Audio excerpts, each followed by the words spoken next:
Señor en el libro de los Hechos. Hoy estamos concluyendo también este énfasis que hemos tenido sobre la llenura del Espíritu Santo, y por supuesto que es un tema y sobre todo una experiencia que nunca termina y que debemos de seguir buscando, ¿verdad? La llenura del Espíritu en los días futuros. Vamos a leer del versículo 1 al 5 del libro de los Hechos, capítulo 1, para hablar acerca del avivamiento del Espíritu Santo. El avivamiento del Espíritu Santo. Hechos 1:1 dice: en el primer tratado, oh Teófilo, hablé acerca de todas las cosas que Jesús comenzó a hacer y a enseñar, hasta el día en que fue recibido arriba, después de haber dado mandamientos por el Espíritu Santo a los apóstoles que había escogido, a quienes también, después de haber padecido, se presentó vivo con muchas pruebas indubitables, apareciéndoseles durante 40 días y hablándoles acerca del reino de Dios. Y estando juntos, le mandó que no se fueran de Jerusalén, sino que esperasen la promesa del Padre, la cual les dijo: oísteis de mí. Versículo 5: porque Juan ciertamente bautizó con agua, mas vosotros seréis bautizados con el Espíritu Santo dentro de no muchos días. Quiero decirles, mis hermanos, que el ejemplo para la vida cristiana y también para la iglesia, como ministerio, como cuerpo de Cristo que está con un propósito aquí en la tierra, la iglesia apostólica debe de ser nuestro modelo. Ha habido a través de la historia movimientos muy lindos del Espíritu Santo hasta el día de hoy. Por ejemplo, hablemos de la Reforma, hombres de Dios que se levantaron por el Espíritu para enderezar el camino, el timón, ¿verdad?, de la iglesia, porque la iglesia estaba yendo por cautiva por el error. Había mucha religiosidad, pero poco poder del Espíritu, precisamente porque la iglesia se había desviado del camino. Entonces el Espíritu Santo levantó los grandes reformadores de su época para que la iglesia tomara el rumbo correcto una vez más.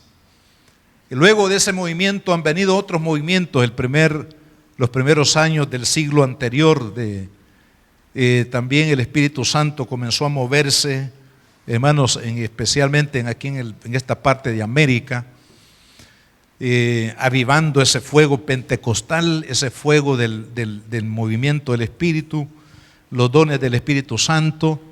Es así como después de estos 100 años que han transcurrido ya, la iglesia, hermanos, en América es una iglesia fuerte, es una iglesia que ha crecido. Es más, en las agencias misioneras se dice que la iglesia que ha crecido más en estas últimas décadas es la iglesia de América Latina. Es decir, porque el Espíritu Santo ha estado, hermanos, siempre avivando el fuego, ¿verdad?, para que la iglesia enderece el camino, que la iglesia tome el rumbo correcto en la doctrina y en el trabajo que la iglesia debe de hacer en las naciones.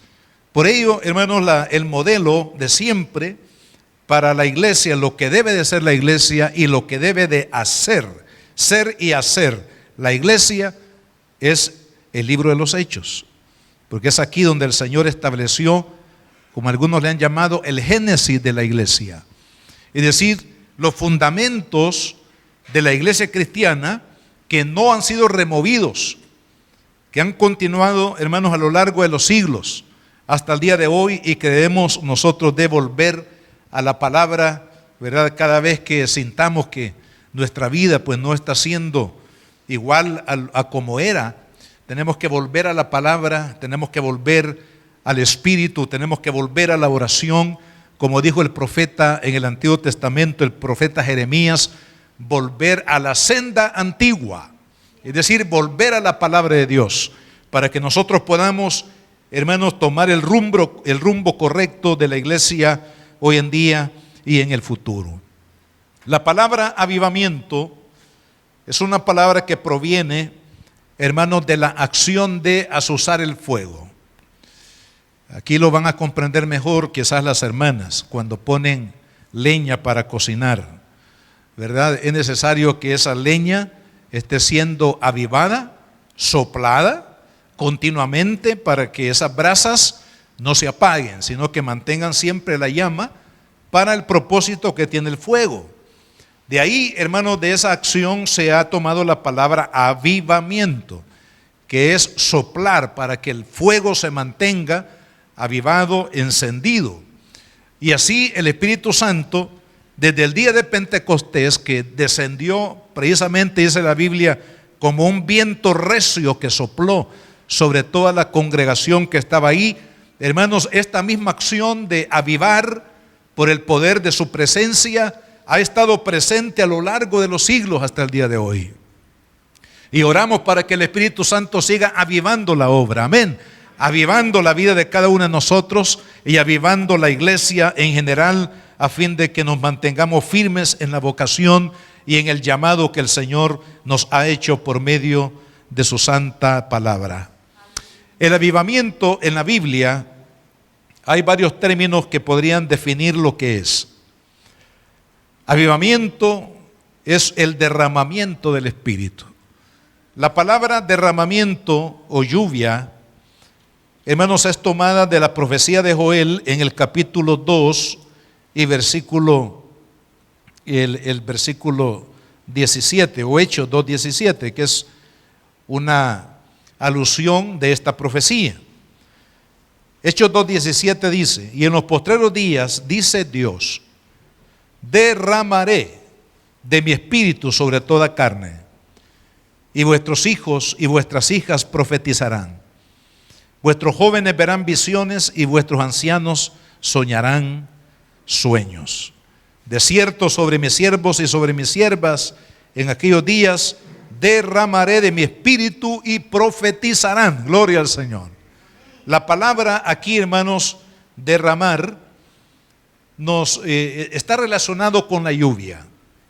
Es una palabra que el Señor toma, o el Espíritu Santo, en la profecía de Joel. Derramar significa lluvia.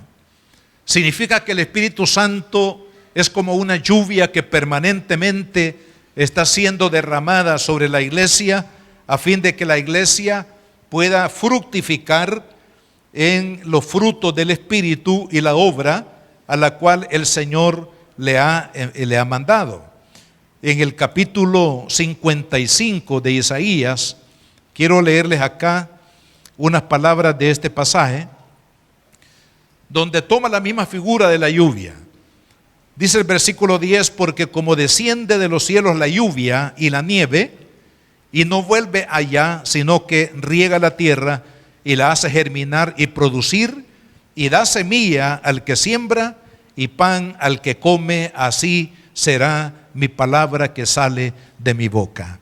Ahí, hermanos, veamos cómo la lluvia es tan importante para la fructificación de la tierra. Es más, los lugares donde no llueve, poco a poco se van volviendo tierras desérticas, donde no se produce nada, porque la lluvia es vital para la fructificación.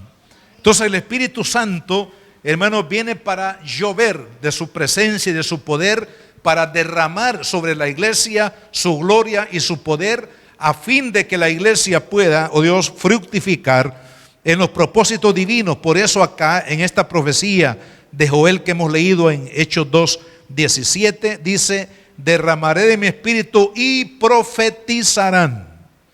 Es decir, cuando el Espíritu de Dios es derramado como lluvia sobre la vida del cristiano, fructifica su fe, fructifica, hermanos, el poder, la valentía para profetizar. La palabra profetizar significa hablar por Dios. Es decir, que sus labios y mis labios serán el instrumento para publicar la palabra bendita del Señor para salvación de todos aquellos que lo necesitan. Entonces el avivamiento es comparado a una lluvia. Por eso el profeta Joel hablaba de una lluvia tardía. En la conducta, hermanos, atmosférica de Israel había una lluvia temprana. La lluvia temprana era una lluvia que donde se iniciaba la siembra, así como lo hacemos nosotros aquí también en esta parte del mundo. Cuando comienza a llover, los agricultores dicen es tiempo de sembrar. Luego, durante ese periodo, se va a requerir lluvias que hagan fructificar el fruto, que hagan madurar el fruto. Y así también, hermanos, el Espíritu Santo derrama de su presencia para que la iglesia fructifique esos frutos del Espíritu que deben de ser manifiestos en su vida, y también para que ese fruto se madure, es decir, para que lleguemos a esa madurez espiritual de un varón perfecto a la medida de la estatura de la plenitud del Señor Jesucristo. Entonces, el derramamiento del Espíritu Santo es un avivamiento continuo, no es un avivamiento casual, no es un avivamiento de algún momento en la historia. Aquí, hermanos, fue derramado por primera vez el Espíritu Santo, pero ese derramamiento debe de continuar de manera, hermanos, acelerada y continua en la vida de la iglesia, para que la iglesia pueda fructificar en los propósitos divinos. También el avivamiento es comparado a una llenura o plenitud. En Hechos 2:4 dice la palabra del Señor: y fueron todos llenos del Espíritu Santo y comenzaron a hablar en otras lenguas según el Espíritu les daba que hablasen. Dice, y fueron todos llenos. Aquí la palabra en el original significa rebosar.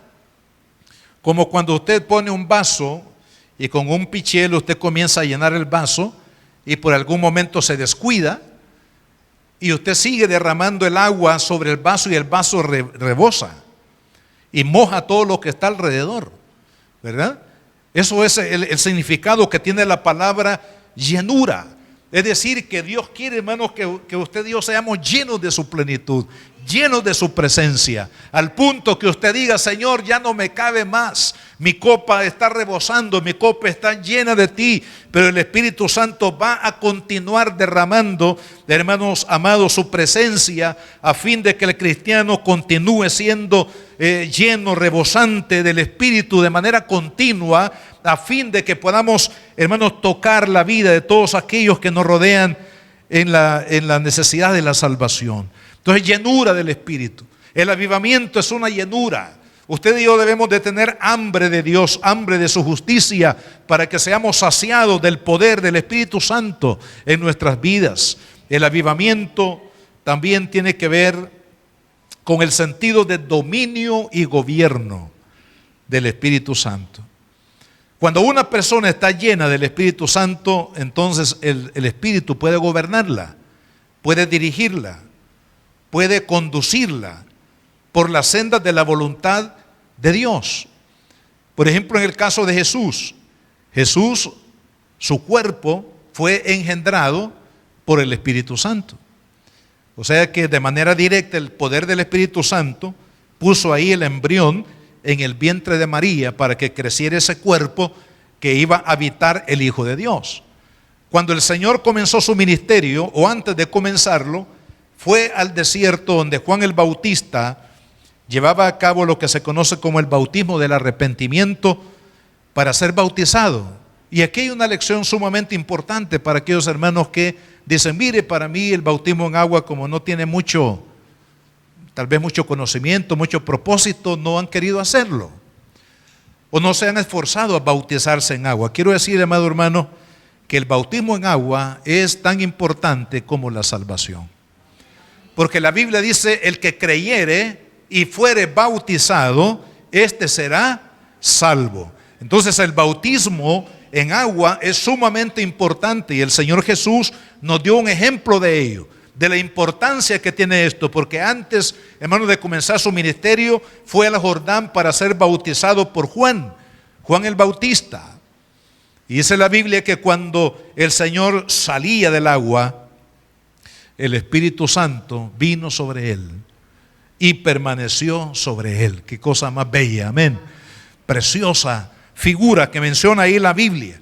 Hermanos, el Señor fue bautizado por el Espíritu Santo en ese momento después del bautismo en agua, y a partir de ese momento el Espíritu de Dios reposó sobre él. Por eso es que vemos más adelante que el Señor es llevado, dice Lucas 4:1, dice que es llevado por el Espíritu al desierto para ser tentado. Es decir, que el Espíritu Santo estuvo sobre él en esa batalla, hermanos, algunos le llaman la batalla anticipada. Porque así como Cristo derrotó a Satanás en el desierto, más adelante lo derrotó o certificó esa derrota en el monte Calvario, amén, donde exhibió públicamente la derrota de Satanás.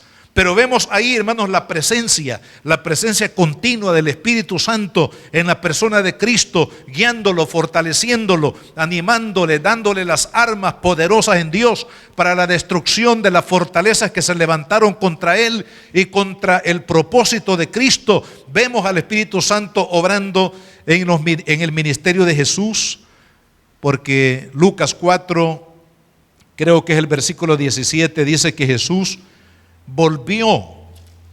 Fíjese cómo dice la Biblia. Dice que Jesús volvió en el poder del Espíritu Santo. Hermanos, para hacer todas las obras que el Señor Jesucristo hizo, fueron precisamente en el versículo 14 de Lucas 4, dice, y Jesús volvió en el poder del Espíritu. Es decir, que el ministerio de Cristo, los milagros, la predicación, la enseñanza, la expulsión de demonios, hermanos, la valentía contra todos los que se opusieron contra él, la valentía para llevar su propia cruz hasta el monte Calvario, donde entregó su vida. Hermano, todo eso, ese ministerio fue sustentado por el Espíritu Santo. Ese es el ejemplo suyo y mío, hermano. De ahí que la importancia que tiene entonces el dominio del Espíritu. Que el Espíritu Santo, hermano, esté guiando nuestras vidas. Pablo utiliza una palabra muy interesante en Romanos capítulo 8, que quiero hacer mención en este momento. Romanos 8:1 dice, ahora pues, ninguna condenación hay para los que están en Cristo Jesús y los que no andan. La palabra aquí clave es andar. Andan conforme a la carne, sino conforme al Espíritu. La palabra andar es encaminarse, dirigir sus pasos, ¿verdad? Entonces quiere decir que en la vida cristiana se pueden dar dos posibilidades. Una posibilidad es que el creyente ande en la carne, o sea, camine su vida cristiana, practique su vida cristiana, viva su vida cristiana a diario en el poder de su carne.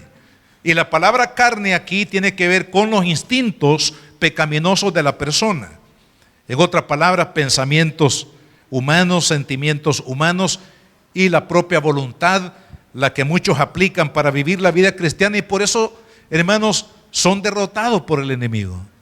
Por eso fracasan en su caminar cristiano. ¿Por qué? Porque están andando en la carne, no están dominados, guiados, llenos, sostenidos, dirigidos por el Espíritu Santo. Por eso, hermano, acá la palabra andar es muy importante, porque aquel cristiano que ha sido lleno del Espíritu, este cristiano va a ser dominado por el Espíritu, va a ser conducido por el Espíritu.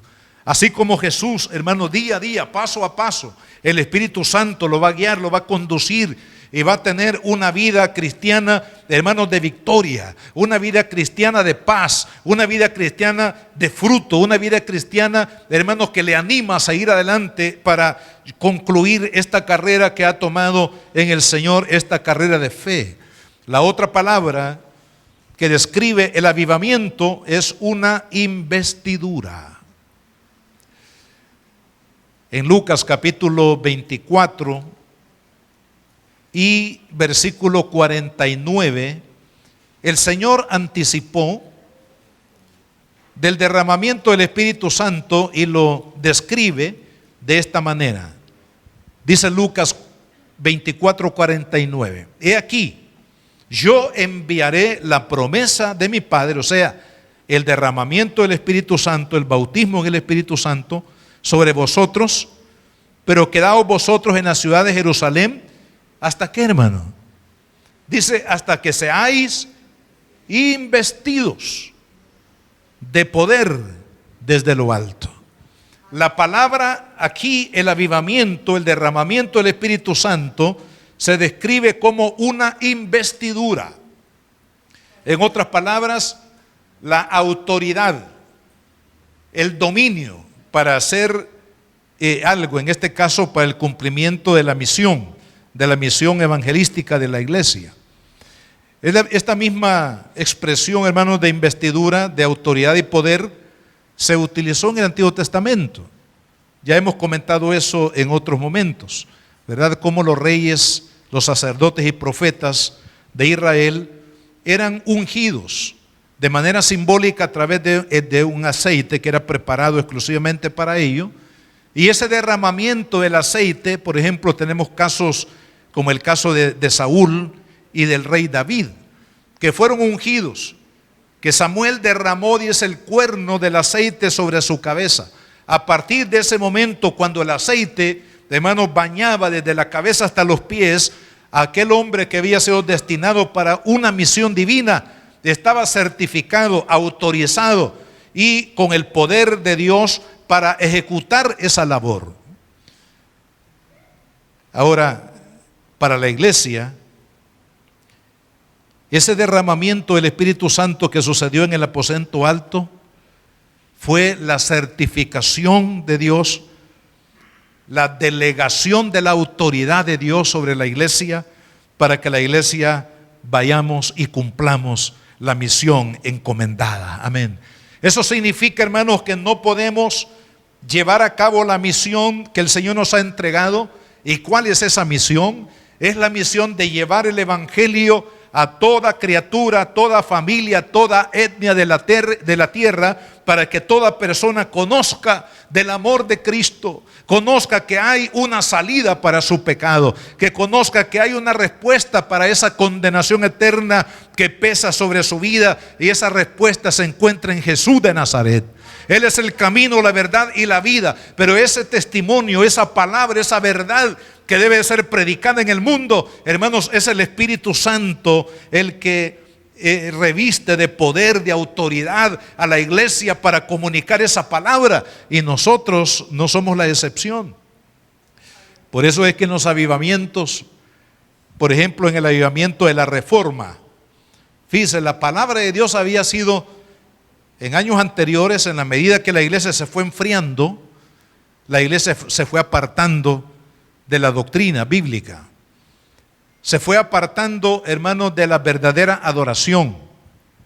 Permitió que el pecado y las costumbres del mundo entraran, hermanos, a la iglesia, y la iglesia comenzó a debilitarse espiritualmente al punto, hermanos, que la iglesia se apartó del Señor. Ahora, estos hombres reformadores, una de las cosas que vemos, hermanos, en la Reforma, es que la iglesia volvió a la palabra. ¿Por qué? Porque la iglesia se había apartado de la palabra.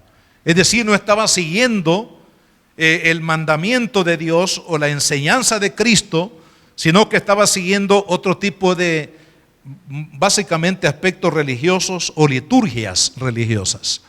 Pero es ahí donde el Espíritu hizo volver a la iglesia a la palabra para, hermanos, una vez más encarrilarse en la senda correcta.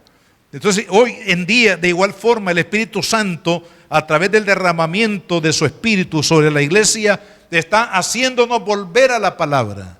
Que nuestro modelo sea Cristo, amado hermano.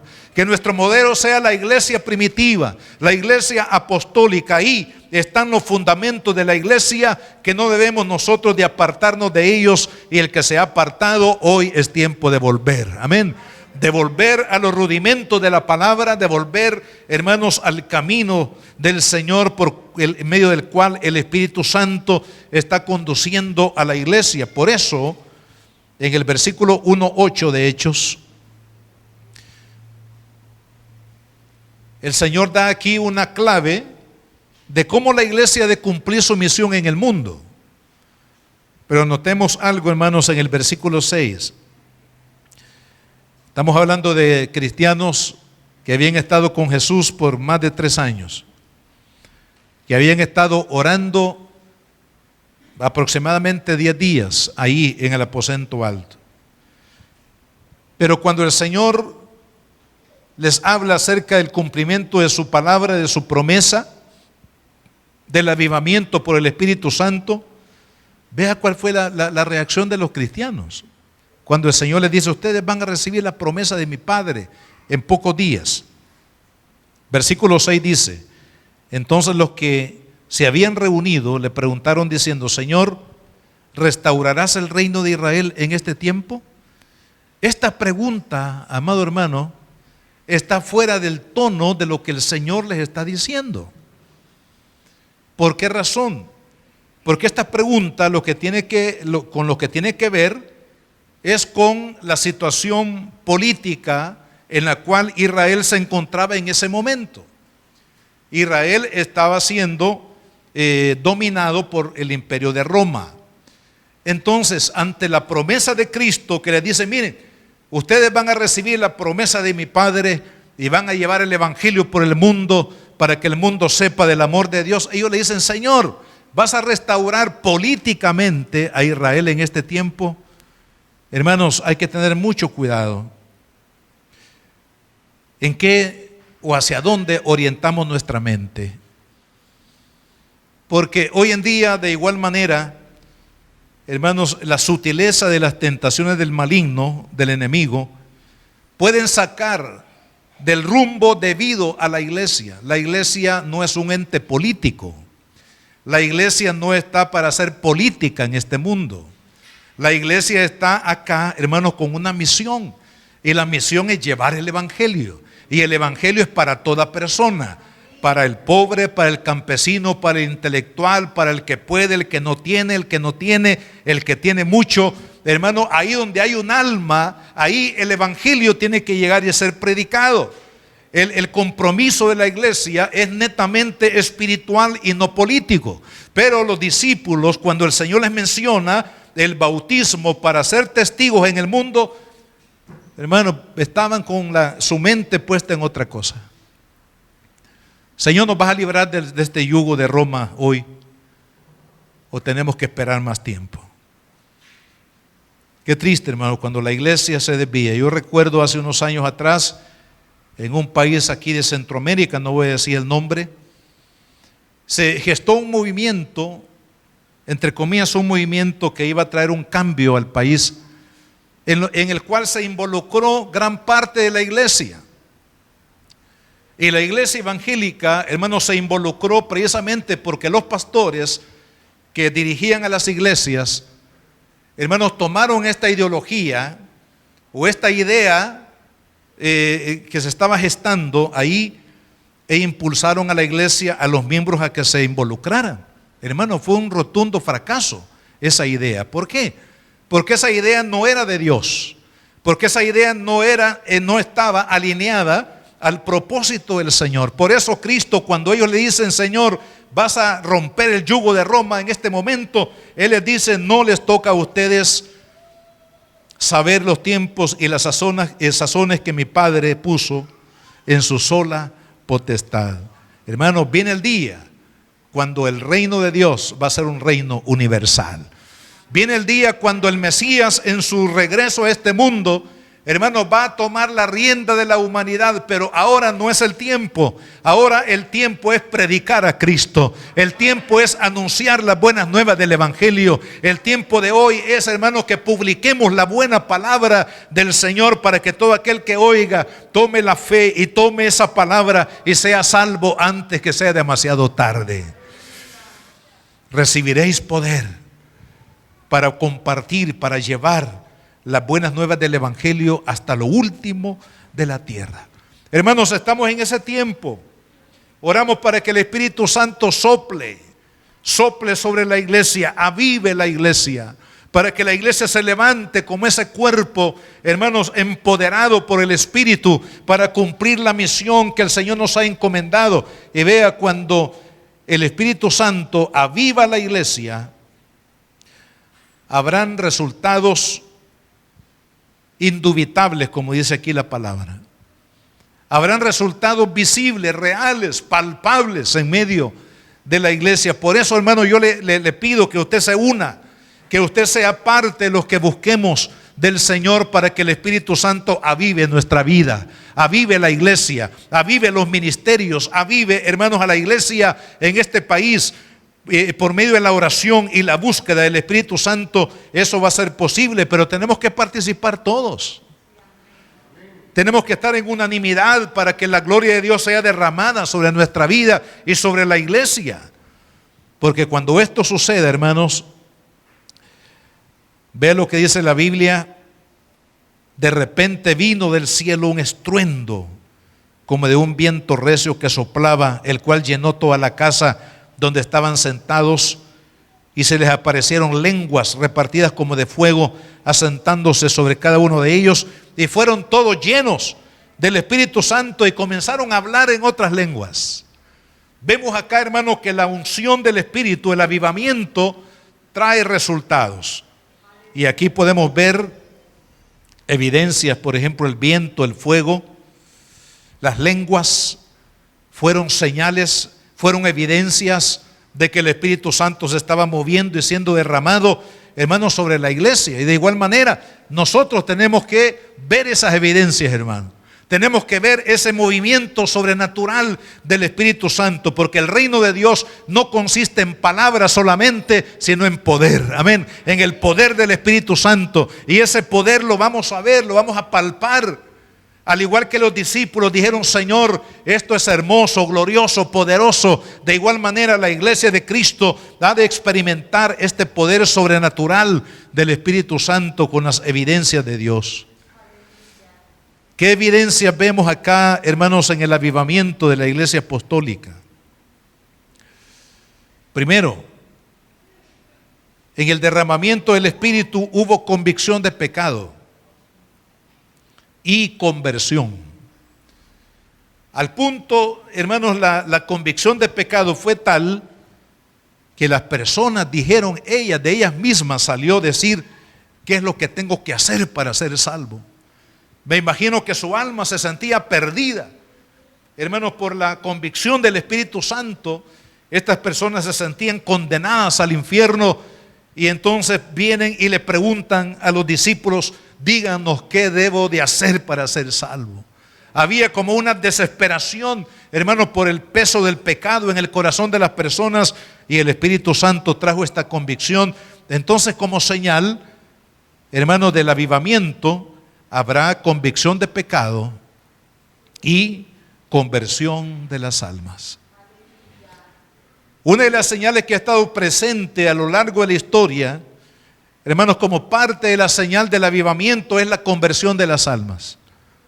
Si no hay conversión de almas, es porque el Espíritu de Dios todavía tiene que trabajar, hermano, con ese cristiano o con esa iglesia. Y yo sé que el Espíritu Santo está trabajando con esta iglesia. Está trabajando con cada miembro que componemos, somos parte de esta iglesia, a fin, hermanos, de convertirnos en ganadores de almas, en testigos del poder de Cristo sobre esta ciudad y el mundo. Otra señal era la vida de oración. La vida de oración de la iglesia se disparó, hermano, enormemente a través del derramamiento del Espíritu Santo. Además de la oración, también la obediencia a Dios. Los cristianos obedecieron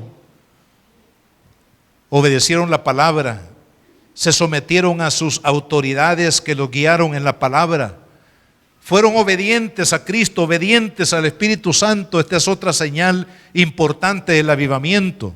Por otro lado, también la compasión hacia el necesitado. Personas que necesitaban, alimento, necesitaban abrigo, necesitaban cualquier otra cosa, estaban enfermos, tenían necesidad de un respaldo, de un apoyo. La iglesia, hermanos, rompió ese corazón probablemente duro, difícil, y se extendieron hacia sus hermanos para ayudarles en su necesidad. Compasión hacia los necesitados. Otra señal, la regeneración y la santificación de la iglesia. El Espíritu Santo comenzó, hermanos, a transformar la vida de los creyentes, porque los creyentes no podían permanecer de igual manera como habían vivido el día de ayer. Tenía que haber una obra transformadora que estuviera operándose en ellos. Regeneración, santificación de la iglesia. Otra señal, la sanidad divina y la liberación, que fueron dos señales que fueron casi hermanos de la mano. La sanidad de los enfermos y la liberación de aquellos que estaban atormentados por demonios. Estas señales siguieron a la iglesia apostólica, hermanos, y hasta el día de hoy esto no ha cesado. Cristo quiere seguir sanando, Cristo quiere seguir liberando, amén. Seguir llevando esa palabra de poder. Por otro lado, también la plantación de iglesias en Jerusalén, Judea, Samaria, en todos estos lugares, hermanos, la palabra, por ejemplo, todas las iglesias que se mencionan en el capítulo 2 y 3 de Apocalipsis, son iglesias que estaban ubicadas en Asia, conocido en aquel momento como Asia Menor. Ahí estaba Éfeso, Corinto, ahí estaba Colosas, Esmirna, Filipos, la parte ya hablando del continente europeo.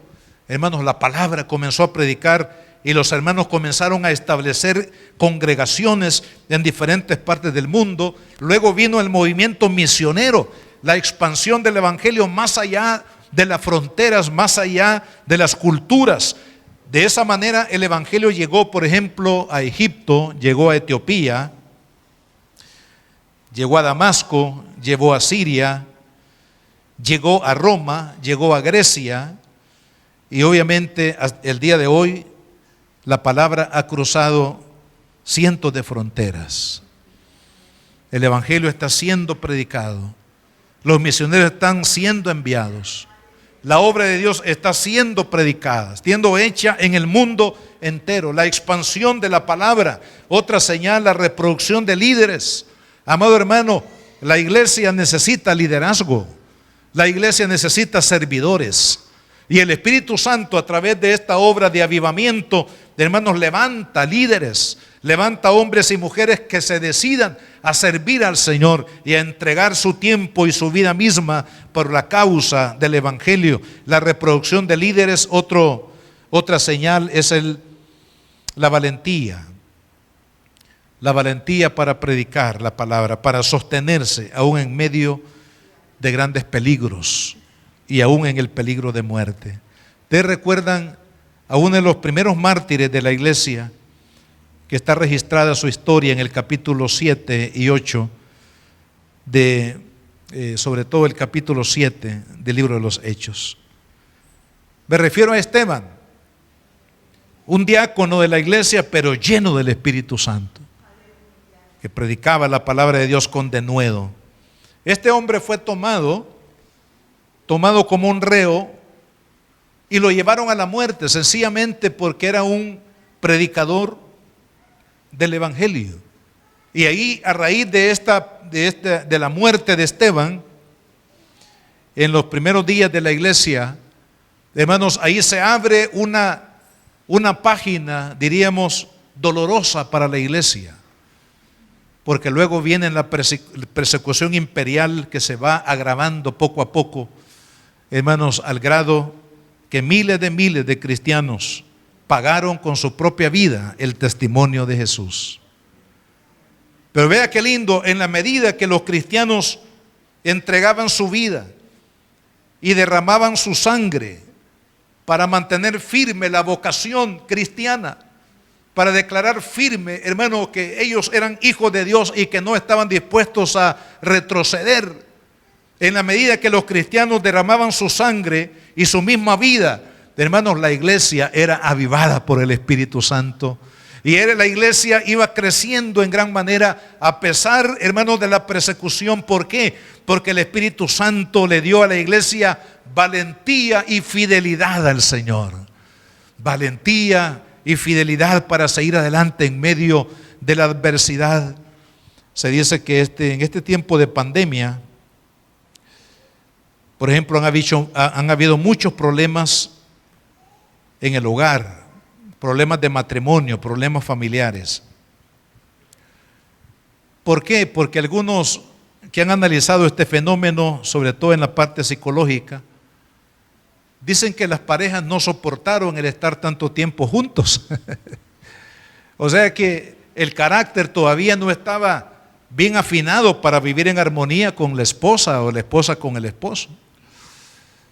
Y este tiempo de pandemia que ha llevado a la gente a encerrarse con mayor espacio, hermano, afloró esa falta de preparación en el carácter de las personas para mantenerse juntos en el matrimonio y como familia.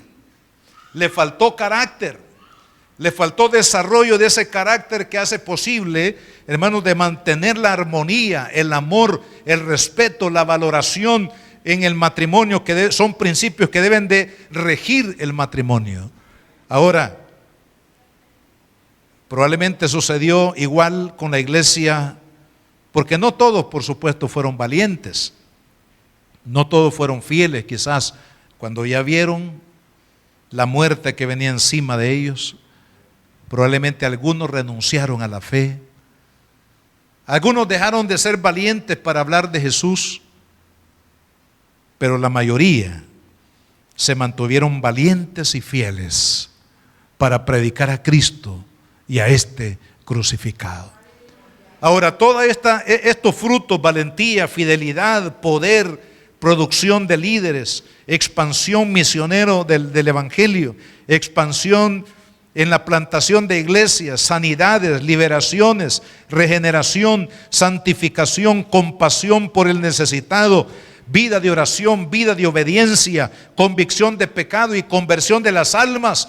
Todos estos que yo le llamo resultados del avivamiento, amado hermano, se dieron en la iglesia apostólica y oramos para que se den en esta iglesia en el nombre de Jesús. Y se van a dar en la medida, hermano, que usted y yo buscamos ese avivamiento. Cuando usted le diga al Señor: Señor, soy como un carbón que necesito ser avivado por el fuego de tu altar. Soy, Señor, como un carbón que necesita el soplo del Espíritu Santo para avivar mi alma, para avivar mi vida, porque yo quiero vivir para ti y entregarme completamente, Señor, a ti y a la causa de tu reino. Hermano, cuando esto suceda, cuando la iglesia o nosotros de manera particular estemos preparados, el Espíritu de Dios va a derramar ese avivamiento. El Espíritu lo va a levantar, hermano. Va a haber un alzamiento glorioso del Espíritu Santo en su vida, y lo hará ese guerrero en el Espíritu que Dios quiere que todos seamos. Pero vea qué importante, con esto voy a terminar. Hay un tiempo de preparación. Y yo pienso que todavía no estamos preparados nosotros, ya sea en lo particular o en lo colectivo, para que seamos objetos de un avivamiento. ¿Por qué? Porque la iglesia, hermanos, cuando llegamos a este punto que menciona Hechos, unos estaban pensando en política, otros probablemente no estaban en armonía con los demás hermanos, otros no tenían unidad de pensamiento en la visión y en el propósito del Señor. Entonces se requería, hermanos, un tiempo a fin de que la iglesia se uniera en propósito y se uniera de manera física para buscar la llenura y el poder del Espíritu Santo. Y por eso creo yo que la llegada del Espíritu Santo representó 10 días más de oración. ¿Por qué? Porque no estaban preparados, no estaban unidos. A veces, hermanos, vemos el llamamiento a la oración como el llamamiento, digamos, para otra persona, no para mí. Pero el llamamiento a la búsqueda del Señor en esta iglesia, y lo voy a declarar de esta forma, el llamamiento, hermanos, a la oración, a la búsqueda del avivamiento y la llenura del Espíritu Santo es para todos los que hemos comprometido, hermanos, como miembros de esta iglesia. No es si yo quiero o no quiero, no es si a mí me interesa o no me interesa, es para todos. Cuando haya esa unidad, esa unanimidad, porque dice la Biblia que cuando llegó el día de Pentecostés estaban todos unánimes, uno. Unánimes, ¿qué significa? Todos estaban en la unidad del mismo propósito que los unía de estar ahí. Todos estaban buscando al Espíritu. Todos estaban buscando el ser llenos del Espíritu Santo. Todos estaban buscando el ser revestidos de la gloria de Dios. Y al mismo tiempo, dice, estaban juntos. O sea, estaban unidos en pensamiento, pero también estaban unidos físicamente. Y hermanos, ahí cuando llegue la iglesia a ese punto de unirnos en pensamiento y propósito y unirnos físicamente para buscar la gloria del Señor, ahí el Espíritu de Dios va a caer, hermano. Ahí el Espíritu Santo va a ser derramado. Para la época de la guerra en la que Hitler fue una tremenda amenaza allá en Europa. Se cuenta, hermanos, y hay un libro que se llama El Intercesor. Se cuenta en ese libro que hubo un grupo de cristianos, creo que fue en Inglaterra, un grupo de cristianos que se unieron a orar, para que las ideas y este movimiento, hermanos, tan destructivo que trajo Alemania en aquel momento con sus ideales de imperio, fueran derrotados. Y se cuenta que el día que las tropas alemanas se rindieron, desistieron de seguir, porque muchos murieron, hermanos, en unas heladas terribles que habían en la parte de la Europa, Asia, como se conoce hoy en día, es decir, hacia el norte. Ahí, hermano, fue como una decisión errada de las tropas alemanas de tratar de ir a la guerra en esas condiciones tan deplorables en la parte hacia el norte de Europa. Pero sabe que este libro dice y narra que fue a causa de esos intercesores que estuvieron clamando, unidos, clamando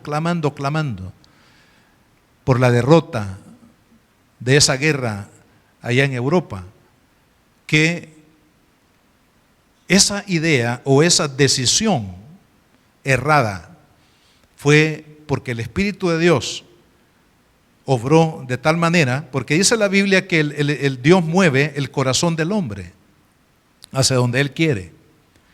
Y probablemente a causa de la oración, así lo entiendo yo, a causa de la oración intercesora de este grupo, hermanos, estos generales de 5 estrellas tomaron las decisiones equivocadas y ahí, hermanos, vino la debacle y el final de este avance de muerte y de destrucción, hermanos, que estaba arrasando con toda Europa. Es decir, los intercesores, hermanos, son parte importante para el movimiento del mundo. Por eso es que la iglesia debe, hermanos, de dedicarse a la oración, a la búsqueda de la buena voluntad de Dios, no solamente en nuestro país, sino también en las naciones enteras. ¿Por qué? Porque cuando la iglesia clama, Dios, hermano, interviene. Cuando la iglesia clama, Dios mueve su mano y mueve, hermanos, la dirección correcta a su pueblo y a las naciones. Por eso, lo mejor que podemos hacer por este país, hermanos, para que no entremos en una bancarrota espiritual y en una anarquía, es clamar al Señor. Clamar al Señor, no que nos involucremos en política, no, clamemos al Señor desde la rodilla, busquemos con todo nuestro corazón, hermanos, para que el Espíritu Santo haga una obra poderosa y el Señor va a poner a este país en el rumbo correcto, y va a ser obra de los que claman, de los que interceden, de los que buscamos al Señor. Amén. Por eso, amados hermanos, sigamos buscando el rostro del Señor, sigamos buscando el avivamiento, sigamos buscando el derramamiento del Espíritu Santo, porque cercano está el día cuando el Señor va a levantar este pueblo. Amén. Lo va a levantar con poder para que seamos testigos a todas las naciones del mundo desde este pequeño país, hermano, pero con un potencial espiritual enorme. Yo veo a El Salvador con un potencial espiritual enorme, hermano. Nos vemos pequeños en territorio, pequeños con grandes problemas económicos. Nos vemos, hermanos, con grandes limitantes. pero cuando el Señor toca la vida de un pueblo, Él lo levanta para su gloria. Y yo sé que Dios va a levantar, hermano, en este país un pueblo que vamos a hacer grandes cosas para Dios en el futuro. Póngase de pie un momento, vamos a orar. Padre.